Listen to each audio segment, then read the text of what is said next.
Let's talk about it. Taboo topics Christian women don't talk about.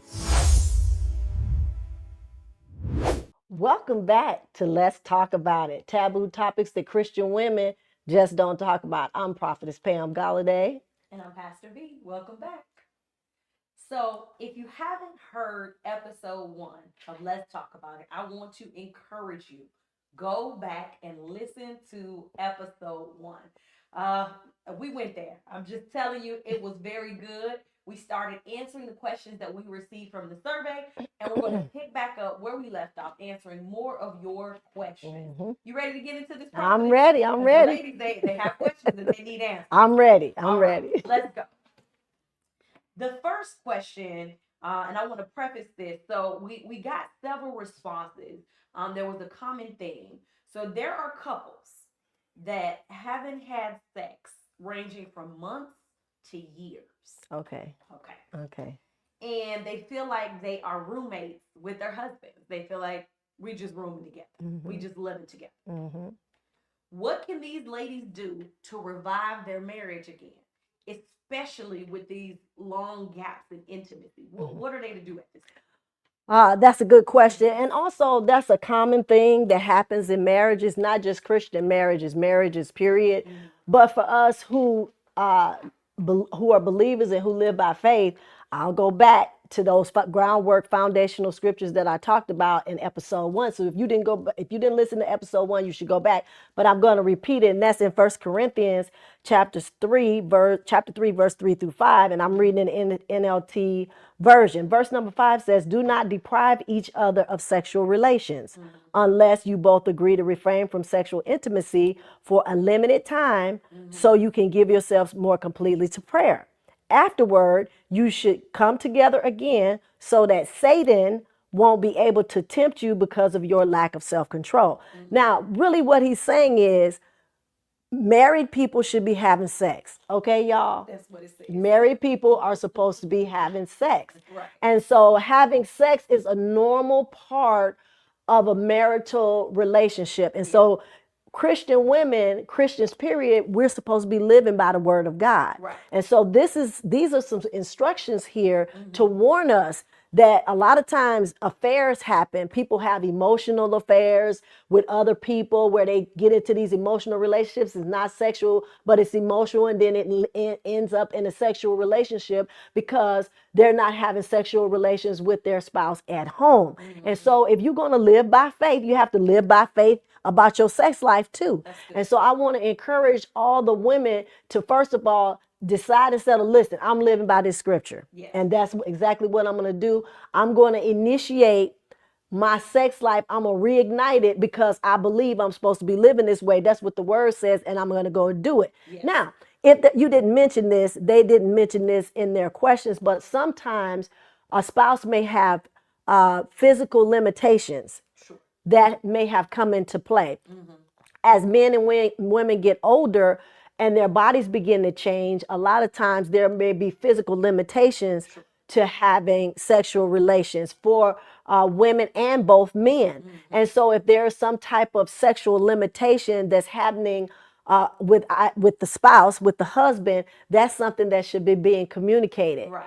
And then there's other things that can be done if that they may be willing to take medication to make that possible for them to have sex, or if they are having some other issues that they're not talking about. Right. But the bottom line is they need to reignite that sexual relationship, because that's what we're supposed to do. That's what we've been instructed to do. And that's what should be happening so that they can have a proper relationship, so that the devil don't get in there and get them having those relationships with someone else. Because obviously I believe the woman asked the question because she wants to have sexual relations with her spouse, but there needs to be a conversation to be able to do that. Right. That's very good. Now, obviously, we know this about life, that when you're living life, you can get into patterns, right? Patterns, and you just start doing things one way and you continue to do things, you just continue to do things that way.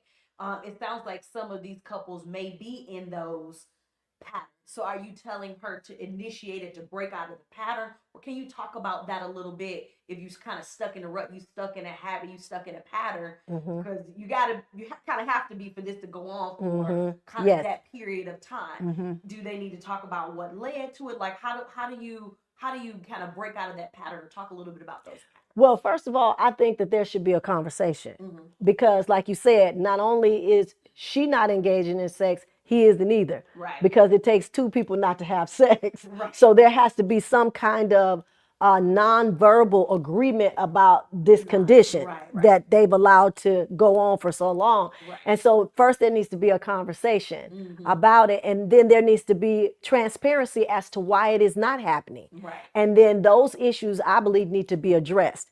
Once those issues are addressed, then they can start talking about, well, this is what we should do. This is what I want to do. This is what I believe I'm supposed to be doing based on the instructions given in scripture.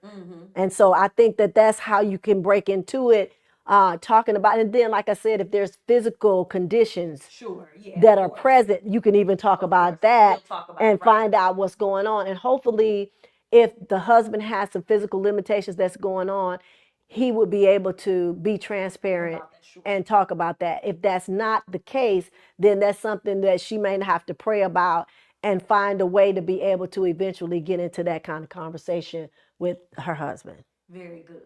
Now, when you talk about husbands and wives and living together, we talked a little bit about patterns. Specifically, one of the things that jumped out to me was the roommate part, right? I've been married for 10 years. You much longer than that, 39 years by the grace of God. Yes. And you know, life happens, right? You got to talk about the bills. You got to talk about what we eating today. That's always the conversation, right? What's for dinner? Yes. What's for breakfast, lunch, and dinner, right? Then if you have children, the children got this going on. The teacher called, the school, the this, the that, and all the things. And so life can get so full of everything else but about, you know, you and your spouse, to where it does feel like your roommates bring home the paychecks, put the money together, pay the bills, clean the house, wash the dog, wash the car, wash the clothes, you know, that sort of thing. What are some practical things you can do to refocus on your marriage? I know you and Bishop often talk about date night. Can you get into that a little bit? Some things you guys do on purpose to make sure that your life does not just get consumed by living. Even some of the things you guys did as we were growing up. Would you share that with the ladies? Yes. I believe that, especially when it comes to having a sexual relationship with your husband, it's important that you date. Yes. Because when you date, it's like you trying to win the other person over. Okay. So you keep winning them over and you keep flirting. You know, because a lot of times when you dating, you flirting, you winking, you blinking, you throwing kisses. You can't wait to see him and talk to him on the phone and all those things. And so when you keep those things going, creating a new pattern, the sexual part of it automatically leads into it because you want to be close to that person because you like that person.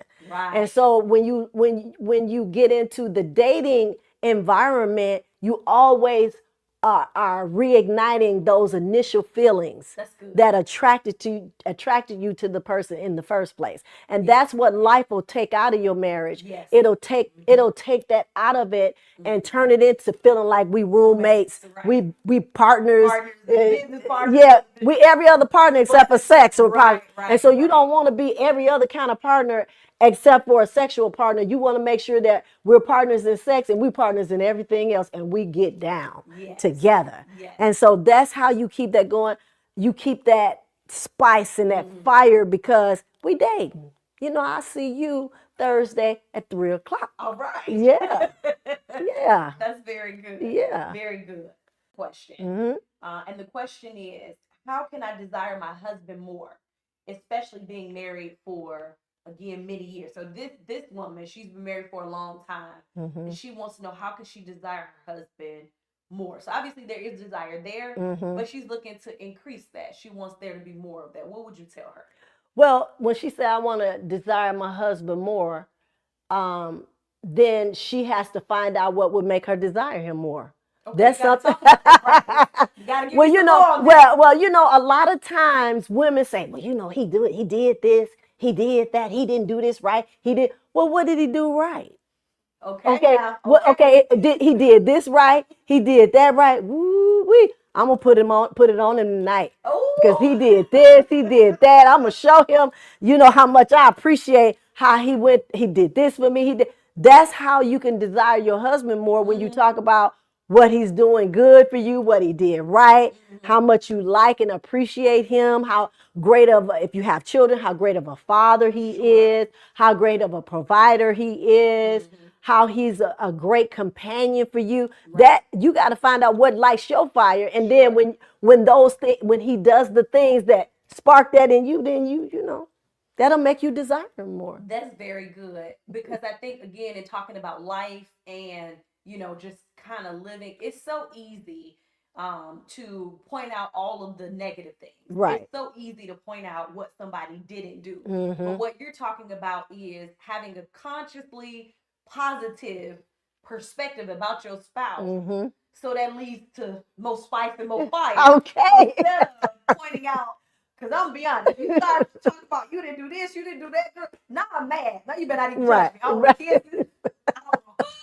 I don't touch me. That's not that. I'm putting a wedge in between the middle of the bed, right? Right, I mean, it's right. so That's easy right to because get to that point where you start focusing on everything they didn't do. It's true. and that is not good Mm-hmm. for the sex life. Yeah. Because like you said, you didn't take out that trash. Yeah, Oh, you trash didn't you didn't pick up that prescription for. Don't even look at me. You didn't even go to the grocery store. Don't.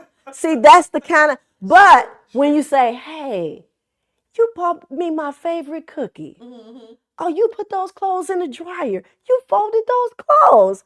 Oh, you changed the baby's diaper. That's like, I'm gonna kiss you. We gonna get some. I'm gonna get some smooching going on. See, and that's how you get it. That's how you get it. Because it's so easy just to focus on the negative, but when you focus on the positive, not only does it make you desire him more, it makes you appreciate the fact that you chose well. Yes. See, because really you chose the person, right? Right. And so you want to celebrate the person that you chose by pointing out and celebrating the good things about him, and then that's how Yeah. yeah. And I think that's good too, because obviously we should all be continuing to grow and change. And even if we do have things that we would like our spouses to, grow into, to be better at, to do. When we were talking about this before, the truth about marriage is everything don't always be all bad, right? No, it's not. It's No. easy for bad things to get amplified, right? You get in an argument or things happen. It's easy to amplify that. But if we really sit down and are sober, typically now, there are some situations that are bad. So I want to put that out there. Yeah. But, physical abuse, different stuff like that, obviously that's bad. But just normal kind of living, it's not usually as bad as we make it to seem. There usually is something about the person that you can find that's positive. So you're telling us if we just, even if we focus on just the very smallest things, like my husband willing to get up and go to work every day. Okay, that's a good one. He got a job. Yes. He's helping to, provide.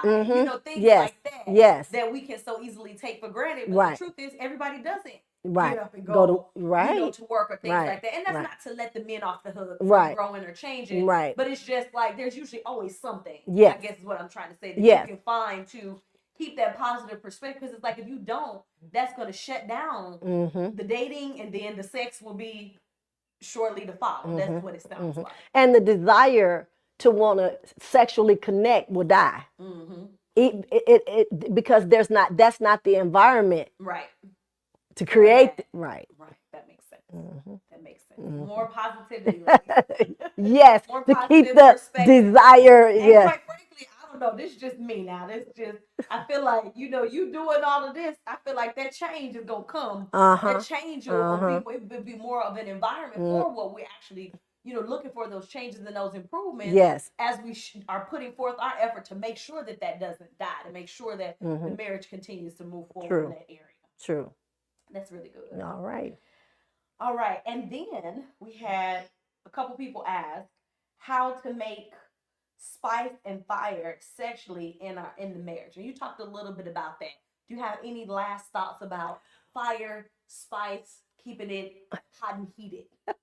Well, ladies, I like to say this, and I believe this is the truth, and this is my opinion, and this is my advice based on my own experience. You define what the spice is. You define what the fire is. So the way that you can get more fire and spice, you need to find out what makes you more fiery and what makes you more spicy, and what makes your husband more fiery and what makes your husband more spicy. And when you find that out through communication again, then you can implement those things, and then you get your fire and your spice. That's very And it'll be all right. It'll be all right. And then y'all can get together tonight.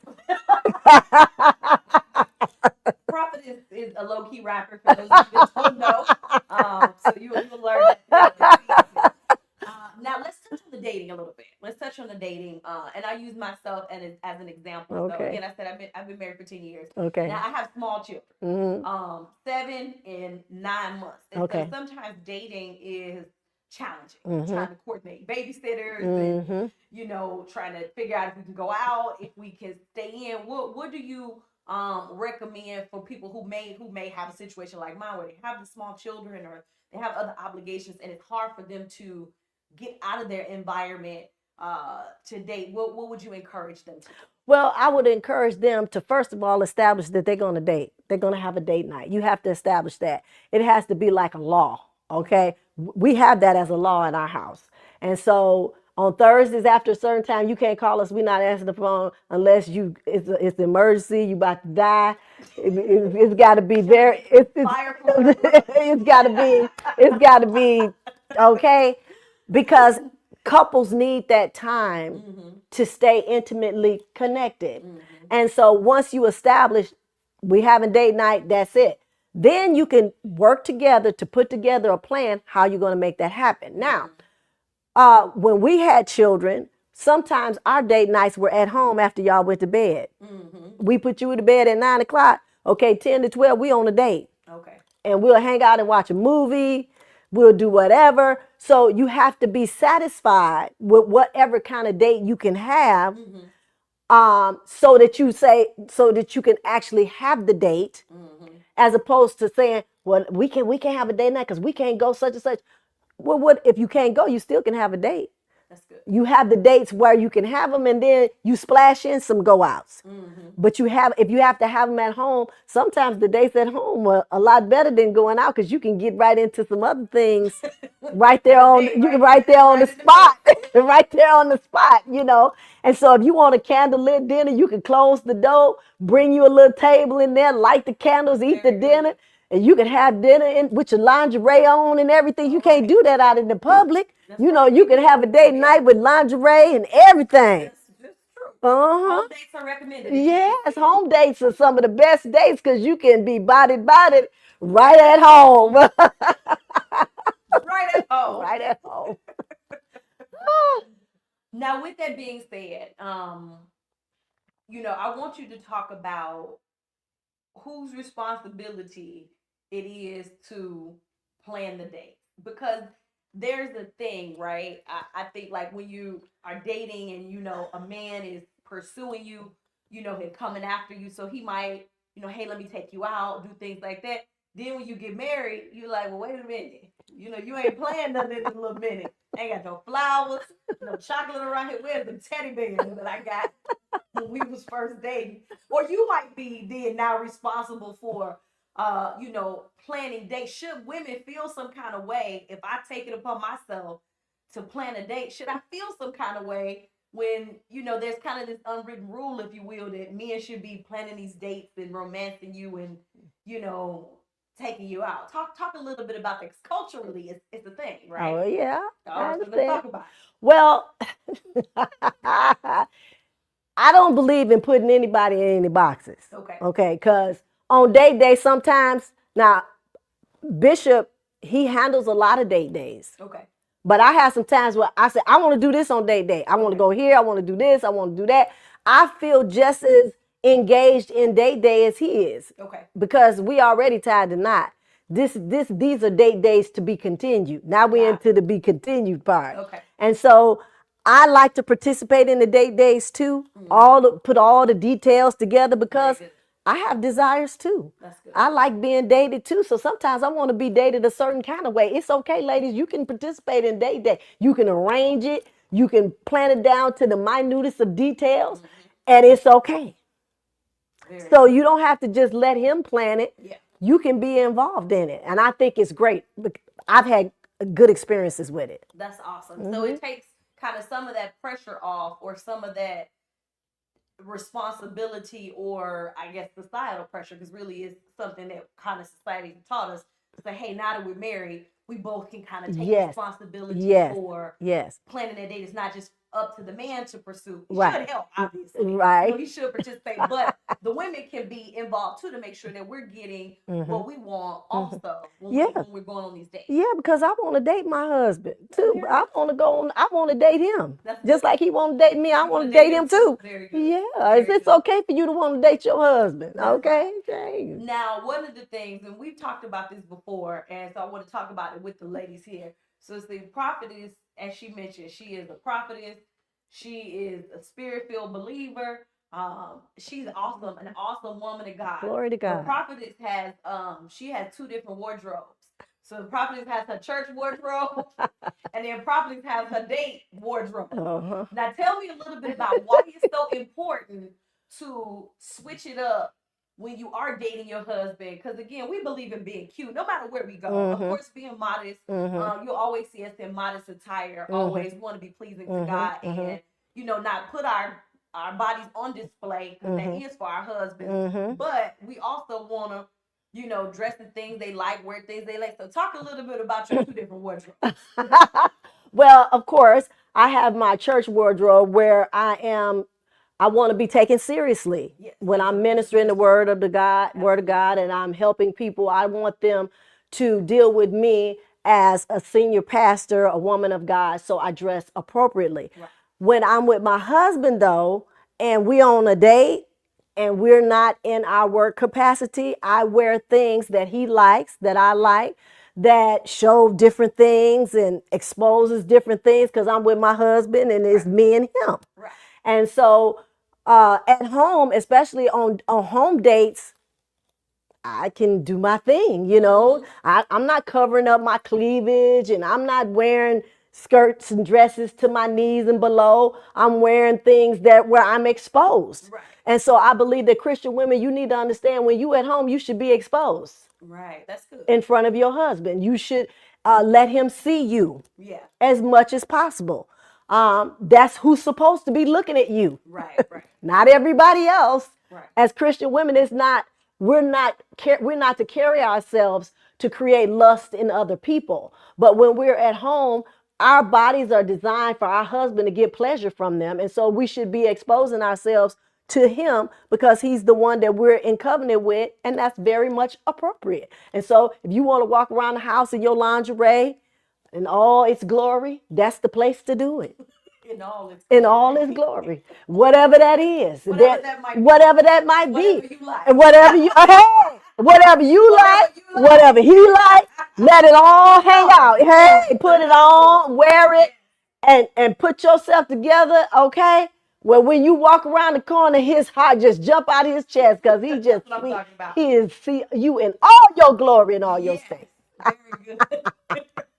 Yes. That's awesome. Yes. Well, I hope that you enjoyed today's podcast. I hope that it really helped you, because that's what it's designed to do. And we're here to talk about the things that are not talked about, so you can be free. We're supposed to be free in our relationships with God. Right. And we're supposed to be enjoying our life. And this is all a part of that. So thank you, Prophetess, for answering these questions so candidly. And we want to invite you to join us for our next episode. We're going to be back and answer more of your questions. We are. So stay tuned.